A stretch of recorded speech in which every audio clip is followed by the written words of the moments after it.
네, 반갑습니다. 오늘도 말씀의 교제를 나눌 수 있도록 인도해 주신 하나님과 또 함께하는 모든 성도분들을 환영하고 축복합니다. 듣는 것은 대단히 중요합니다. 제가 이제 운전을 하다가 이 근방도 이제 조금 길이 익숙해졌다 생각을 해서 내비게이션 선생님의 말을 듣지 않고 제가 원하는 방식대로 출근 시간에 간 적이 있습니다. 그런데 이 앞에 얼마나 밀리는지를 경험하고 나서 다시는 그러면 안 되겠다. 내비게이션 선생님이 가장 빠른 길로 이 시간에 안내해 주겠다. 이런 생각을 했었던 경험이 얼마 전에 있습니다. 우스운 예였지만 또 성경에서도 듣는 것이 정말 중요하다라는 것이 여러 예들이 있는데요. 그중에 우리가 잘 알고 있는 창세기의 첫 번째 가슴 아프지만 살인 사건이 일어났던 가인과 아벨의 이야기를 통해서 우리가 또 듣는 것이 얼마나 중요한지를 알 수가 있습니다. 하나님께서 가인의 그 악한 마음과 그리고 그 동생 아벨을 시기하는 마음을 가지고 있는 걸 너무 잘 알고 계셨죠. 그래서 하나님께서 찾아오셔서 말씀하십니다. 지금 네 마음이 그렇게 악한 마음으로 차 있는 이유가 뭐냐? 도대체 그렇게 화가 난 이유가 뭐냐? 너의 앞에 죄가 엎드려 있다. 너는 그것을 다스려야 한다. 다시 말해 하나님의 도움을 구해야 한다. 그렇지 않으면 죄가 너를 삼켜버릴지 모른다. 라고 그렇게 말씀하십니다. 그러나 가인의 행동이 어떻습니까?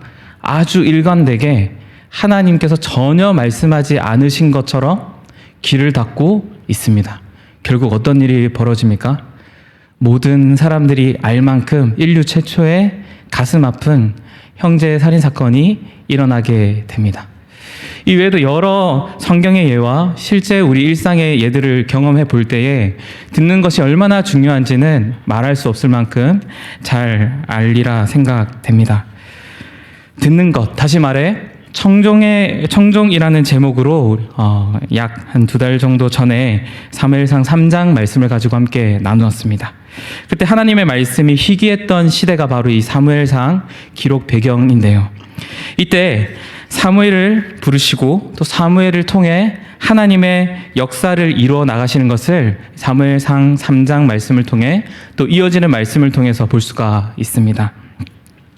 사무엘상 3장 말씀에서는 사무엘과 대비되는 인물들이 나타납니다. 첫째로는 엘리 제사장들의 아들 홈니와 비느하스입니다.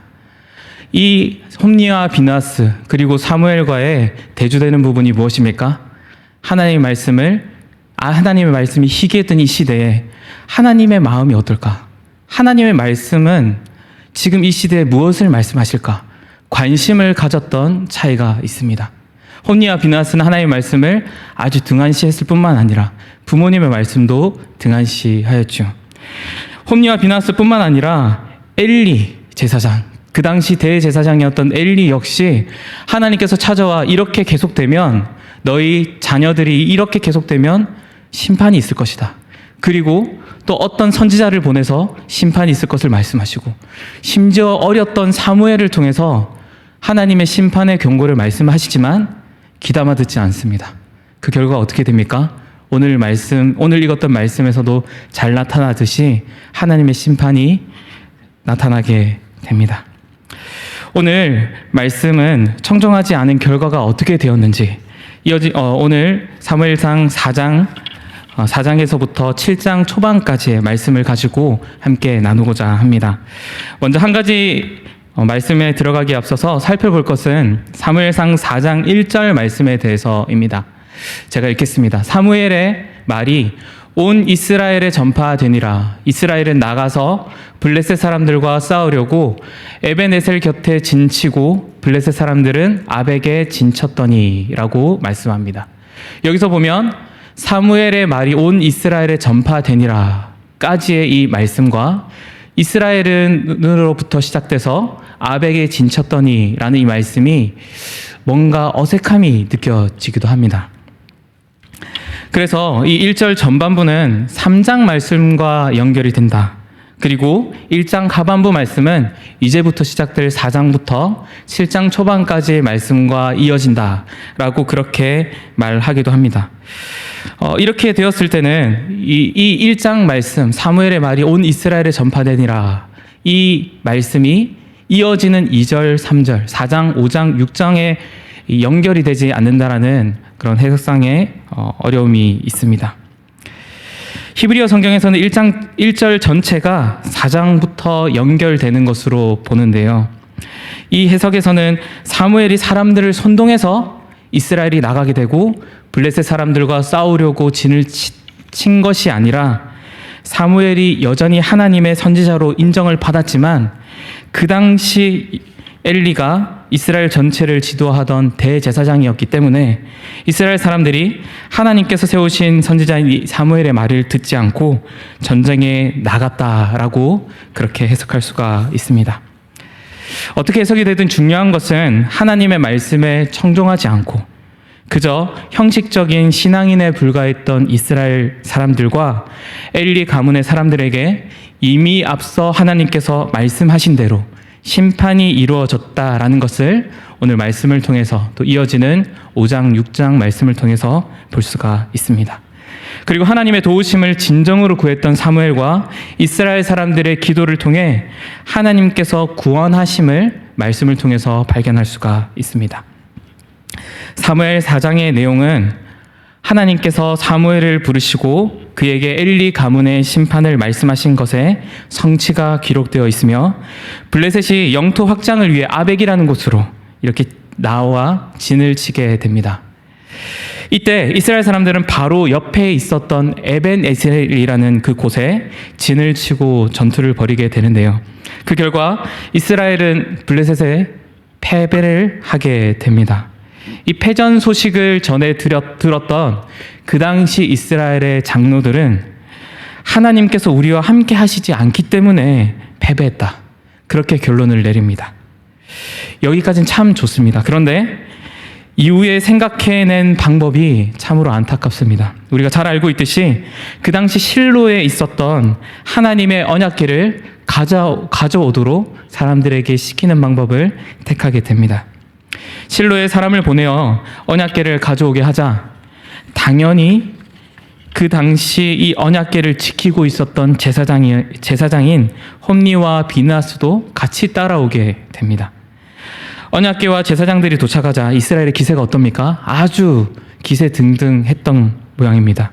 그래서 이 기세가 바로 앞에 있었던 블레셋 사람들에게도 전달되게 됩니다.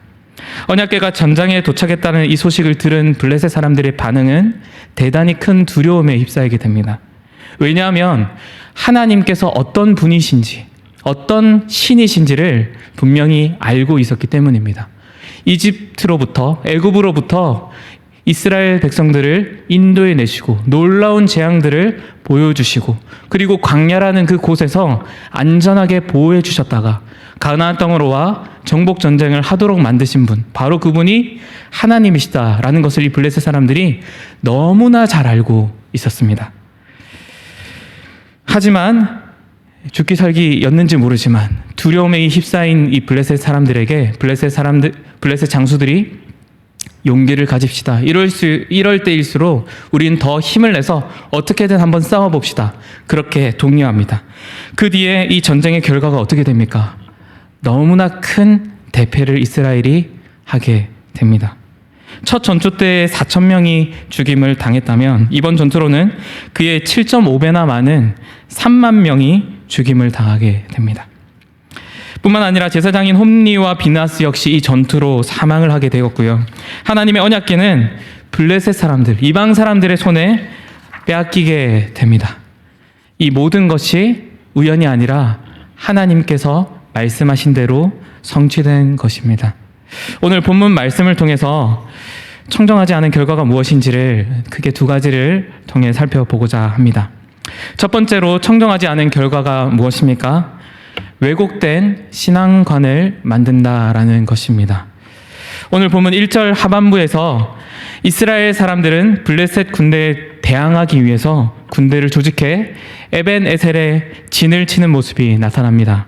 그리고 첫 전투가 패배하자 이스라엘 사람들은 도대체 왜 이 전투에 패배하게 되었는지 원인 파악에 나서게 됩니다. 오늘 읽었던 말씀 본문 3절 말씀에서 이스라엘 지도자였던 이스라엘 장로들이 이렇게 말합니다. 여호와께서 어찌하여 우리에게 오늘 블레셋 사람들 앞에 패하게 하셨는고. 그리하여서 낸 결과가 이어진 말씀입니다. 여호와의 언약궤를 실로에서 우리에게 가져다가 우리 중에 있게 하여 그것으로 우리를 우리 원수들의 손에서 구원하게 하자 하니, 그렇게 이 해결책을 내놓게 됩니다. 이스라엘 장로들의 방법대로 이스라엘 사람들이 실로에 가서 이 여호와의 언약궤를 가져오게 되죠. 그래서 이거에 대해서 어떤 이들도 반론을 제기하는 이도 없이 이 언약궤가 이 전장에 도착하게 되자 거기 있던 모든 사람들이 하나같이 기쁨에 가득 찬 함성 소리를 내게 됩니다. 바로 앞에 곧 전투하게 될 적군인 블레셋 사람들 역시 들을 만큼의 소리를 내서 말입니다. 우리는 하나님께서 이스라엘 백성들이 가나안 땅에 들어가게 될 때에 요단강을 건널 때 이 언약궤를 앞세워 간 것을 말씀을 통해서 잘 알고 있습니다. 이것을 생각하면 이 이스라엘 장로들의 방법이 대단히 좋은 방법인 것 같지 않습니까? 이 놀라운 언약궤를 앞장 세우면 여리고 성도 무너졌고, 그리고 요단강 물줄기도 마르게 되었고, 이 전쟁에서도 승리할 수 있게 되겠다라는 이 생각 말입니다. 그러나 우리는 너무 잘 압니다. 하나님께서 놀라운 이적을 보여주신 것이지 이 언약궤 자체가 특별한 능력이 있다라는 것이 아니라는 것 말입니다. 당시 하나님의 말씀이 희귀한 시대, 하나님의 말씀에 귀 기울이는 것에 관심이 없었던 시대가 당시 시대입니다. 그러다 보니 하나님에 대한 예전에 들었던 지식들은 있었을지 몰라도 하나님이 어떤 분이신지에 대한 그 지식과 경험이 없었습니다.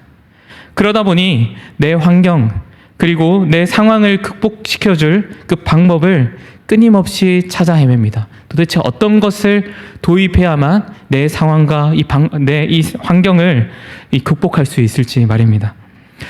어느 이단이 하는 것처럼 어느 이단의 경우는 주기도문을 쉴 새 없이 자기 전까지 밥을 먹든 일상생활을 하든 그렇게 주기도문을 시도 때도 없이 외우기도 주문처럼 외우는 사람들도 있다고 합니다. 십자가를 쉼없이 손가락으로 그린다든지 성경책을 부적처럼 꼭 안고 있다든지 유치한 방법들이긴 하지만 이러한 방법들을 시도하는 것, 이런 것들이 우리에게 혹 있지는 않습니까?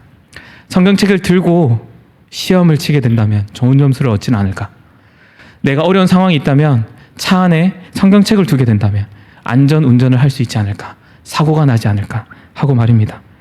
이러한 생각은 지도자들도 예외가 아닙니다. 하나님의 말씀에 청종하는 일, 귀 기울이는 이 일에 관심이 멀어지자 마땅히 하나님의 말씀을 가지고 옳은 길을 제시해야 할 지도자들이 하나님의 언약궤만 우리는 있으면 이길 수 있다, 그렇게 잘못된 주술적인 생각, 미신적인 방법들을 가지고 그것을 추진하는 것을 오늘 말씀을 통해서 보게 됩니다. 하나님의 언약궤를 잘 맡고 있어야 할 제사장인 홈리와 비느하스, 그리고 그 당시 대제사장이었던 엘리가 이것을 몰랐겠습니까? 엘리 역시 어떻게든 막아서야 함에도 불구하고 그래, 언약궤가 하면 하나님께서 승리해 주시겠지 라는 잘못된 미신적인 생각들을 영적인 지도자들 역시 가지고 있었던 시대가 바로 이 시대입니다. 우리의 모습을 한번 생각해 보십시오. 우리는 하나님에 대해 진지하게 관심을 가지고 있습니까? 하나님이 정말 어떤 분이시고 하나님이 이 세대에 향해서 어떤 생각을 가지고 계시고 아주 단적으로 하나님이 오늘도 나와 함께 역사하시고 계실까? 이 나라를, 그리고 이 세상을, 이 지구를, 이 우주를 하나님께서 정말 여전히 지금도 다스리고 계실까? 하고 말입니다.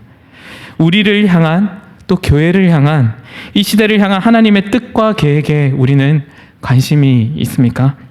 아니면 이스라엘 사람들이 그러하듯 내게 혹은 내 자녀에게 갑작스럽게 닥친 그 위기를 벗어나는데 이용하기 좋은 것으로서, 좋은 해결책으로서 언제든 하나님을 이용하려 드는 그런 왜곡된 신앙관을 가지고 있지는 않습니까? 하나님께서 일하시는 것에 크게 기대하지 않는 마음이 혹시라도 있지는 않습니까? 우리 주님께서는 단지 우리의 일상의 이런 작은 괴로움 하나만을 해결하기 위해서 이 땅에 오신 분이 아니십니다. 죄로 인해 영원한 죽음, 다시 말해 소망이라고는 전혀 생각해 볼 수도 꿈꿀 수도 찾아볼 수도 없는 완전히 죽은 우리에게 생명을 주시고 또 영원한 소망을 주시기 위해서 이 땅에 오셨습니다.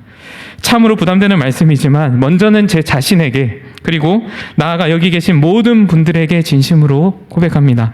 하나님의 마음과 뜻에 관심을 가집시다. 우리가 가지고 있는 경험적인 것이나 추상적인 것이 아니라 지금도 살아 계셔서 말씀하시는 하나님의 말씀에 겸손한 마음으로 귀 기울이기를 간절히 소망합니다. 그리고 그 말씀에 겸손히 순종하기를 결단합시다. 그리하여서 왜곡된 신앙관이 아니라 정말 하나님의 마음을 또 그 뜻을 알고 살아가기를 결단하는 저와 모든 성도분들이 되기를 소망합니다. 청정하지 않은 또 다른 결과가 무엇입니까? 두 번째로 하나님의 역사가 나타나지 않는다라는 것입니다. 오늘 읽지는 않았지만 본문과 연결되는 사무엘상 5장에서 6장까지는 블레셋을 빼앗긴 언약궤가 있는 장소마다 가는 장소마다 하나님의 심판이 있게 되는 것을 발견하게 됩니다. 블레셋 사람들은 빼앗은 이 언약궤를 에벤에셀에서부터 그들의 지역인 아스돗이라는 곳으로 이동시킵니다. 그리고 물고기와 사람의 형상이 섞인 그 당시 블레셋 사람들의 주신이었던 이 다곤 신상 옆에 하나님의 궤를 두게 됩니다. 그리고 하루가 지나자 어떤 일이 벌어집니까? 이 다곤 신상이 하나님의 언약궤 앞에 머리를 조아리고 있는 것을 보게 됩니다.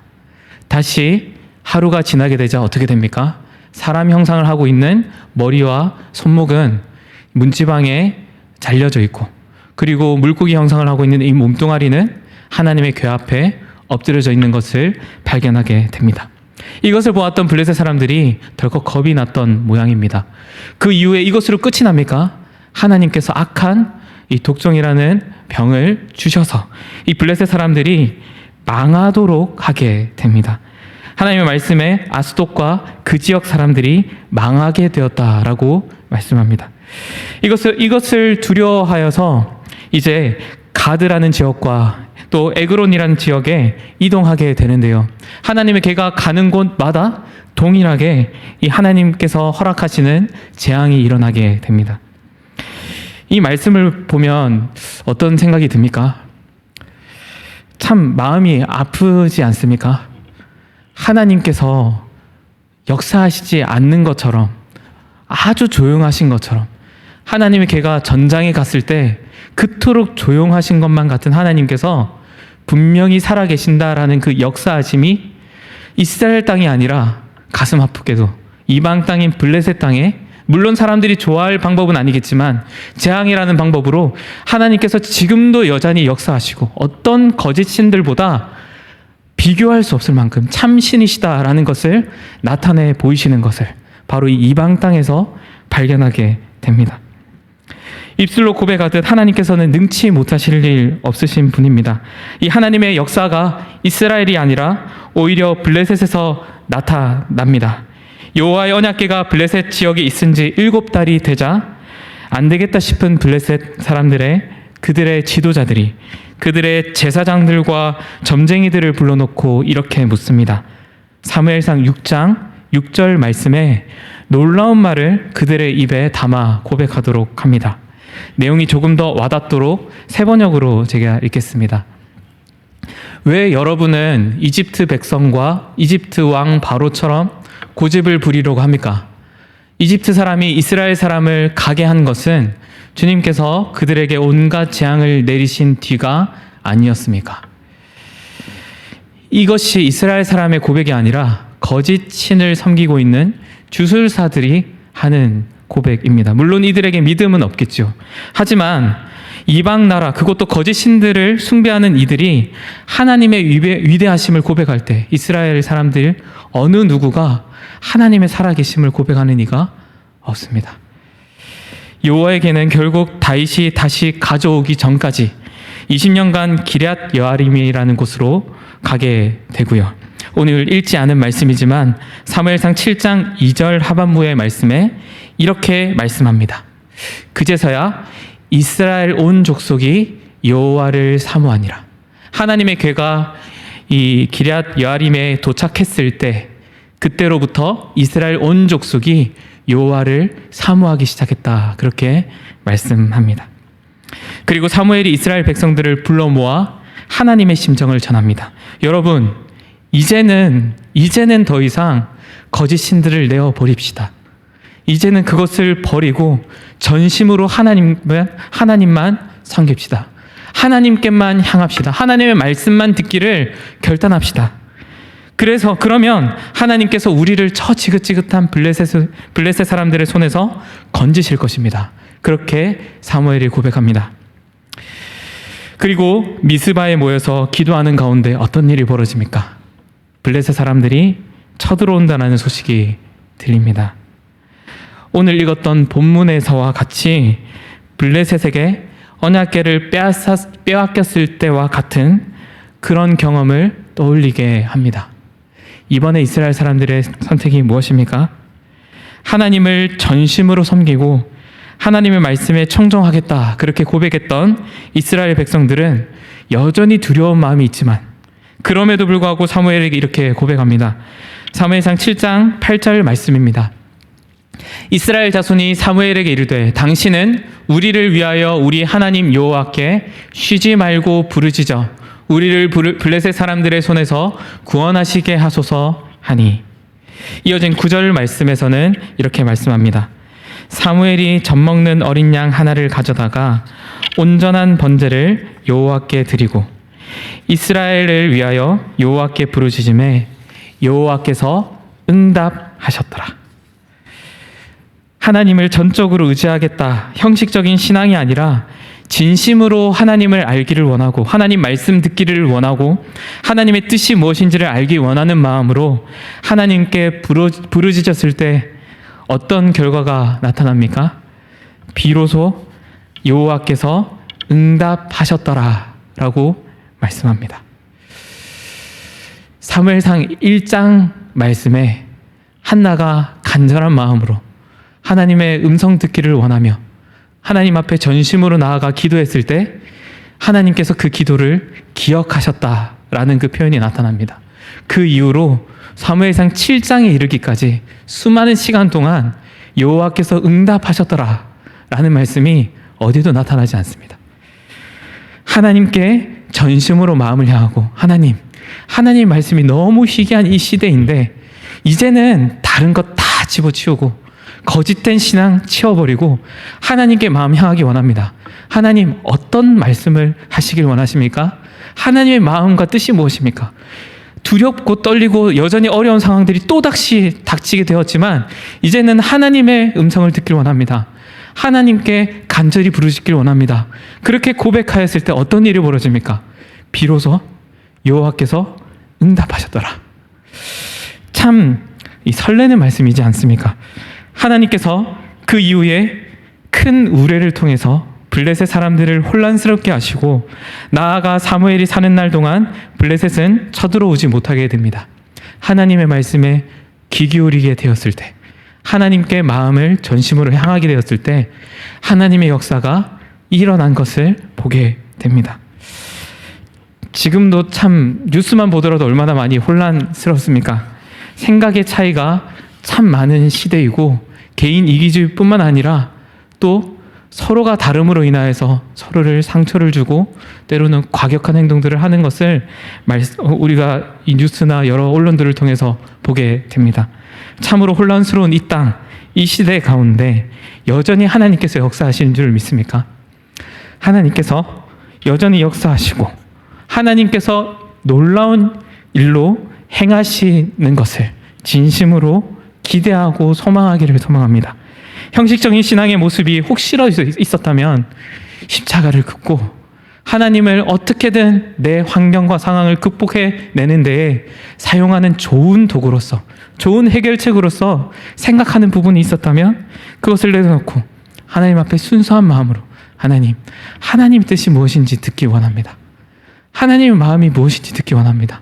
하나님의 말씀에 귀 기울이지 않아서 나타나는 이렇게 비참한 결과, 이 잘못된 신앙관이 생기는 것이 아니라 하나님 역사를 눈으로 보고 경험하지 못하는 그런 비참한 상황이 아니라 하나님 올바른 길로 가며 하나님께서 일하시는 것을 보기를 원합니다 라는 그런 마음으로 하나님 앞에 나아갈 때, 우리 자신을 그런 마음으로 드릴 때에 하나님께 부르짖는 모든 자들에게 하나님께서 반드시 응답하실 줄 믿습니다. 말씀을 정리하고자 합니다. 하나님의 말씀이 희귀한 시대가 사무엘상 서두의 배경입니다. 하지만 하나님께서 말씀하지 않으신 것이 아닙니다. 하나님께서는 언제나 그분의 말씀에 청종하는 사람, 귀 기울이는 사람에게 항상 말씀하십니다. 오늘 말씀을 통해 청종하지 않은 결과가 어떤 것이었는지를 보았습니다. 첫 번째로 왜곡된 신앙관을 만든다는 것이었습니다. 두 번째로는 하나님의 역사가 나타나지 않는다라는 것이었습니다. 하나님의 말씀에 귀 기울이지 않게 되면 왜곡된 신앙관을 만들어낼 뿐입니다. 하나님에 대한 관심이 중요해지지 않습니다. 하나님의 뜻이 무엇인지, 하나님께서 우리를 향하신, 그리고 교회를 향하신, 또 이 세상을 향하신 하나님의 마음에 관심이 없게 됩니다. 하나님의 역사도 눈에 보이지 않게 됩니다. 말씀을 생각하시면서 우리의 모습을 돌아봄과 동시에 교회의 미래, 신앙의 다음 세대 역시 함께 생각해 보시기를 소망합니다. 우리는 하나님의 은혜로 성령으로 인하여 예수 그리스도를 주로 고백하고 그래도 이 구원의 기쁨을 향유하고 있지 않습니까? 하지만 우리 이 다음 세대 학생들, 누군가 그렇게 얘기하지 않습니까?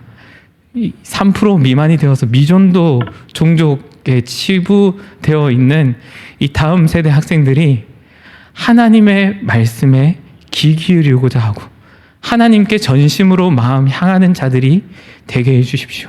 그래서 여전히 하나님께서 말씀하시지 않는 것처럼 느껴지고 하나님을 조롱하는 이들이 하나님의 심판을 두려워하지 않는 이 시대 같아 보이지만, 그럼에도 불구하고 하나님, 내가 결단하여 하나님께 마음을 향하고 하나님 목소리를 듣기를 원합니다 라고 고백하는 우리 다음 세대 학생들이 많아지기를 생각하시면서 기도하셨으면 좋겠습니다.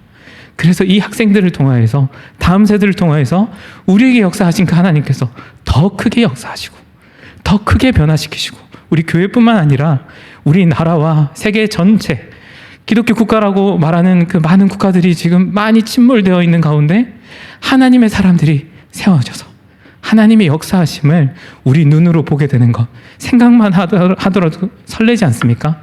그것을 생각하시면서 오늘 또 함께 기도했으면 좋겠습니다. 먼저 말씀을 생각하면서 기도합시다.